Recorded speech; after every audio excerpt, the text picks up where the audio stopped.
With minimum energy efficiency standards, this is really concerning energy performance certificates, EPCs. EPC is a legal requirement before selling or letting a property. You've got to have one, and it must be completed by an accredited assessor using standard assessment procedures. Before the 1st of April this year, any newly let properties were required to have had an EPC rating of higher than an F and a G. So anything F and G were no-go areas. And with effect from this date, this will now cover all existing tenancies, even where there's been no change of tenancy. So you do need to check to see whether your EPC is up to date on your property now and that it is an E or higher.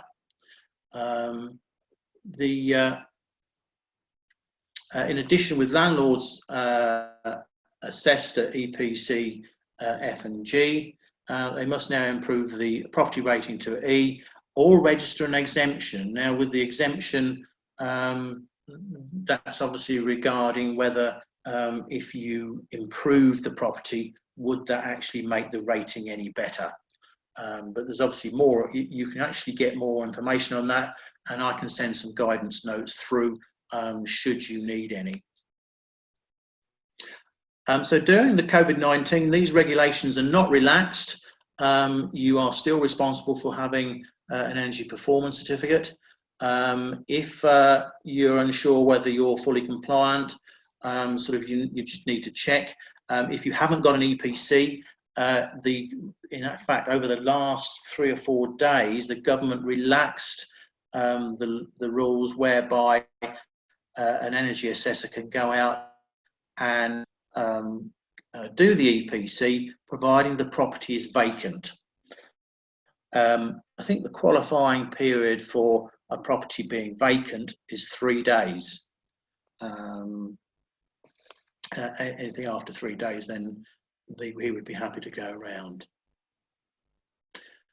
So are you compliant? I'll just put this on there really as just a reminder to say that just because we're in a crisis situation doesn't mean to say that compliance is going to go away. We still have to be fully compliant. You still have to have everything in place. If you don't, there are some hefty penalties. And whilst I don't think the local authority will be knocking on your door during COVID-19, because obviously they've got bigger issues to hand, and obviously with staff shortages, should any of their staff be in isolation, I can see that they will be when all this finishes. So, and I think we're in lockdown now, so it's a great time to look at that. We can carry out compliant checks where we would come round. We have a compliant checklist and we'd go through that with you. I can't release the form, but if you, and we normally charge £297 plus VAT for that, but during the crisis, we'll be doing it for free. So if you think you need a compliant check, then we can discuss that and just ping me an email at a later stage, and then we can look at that for you.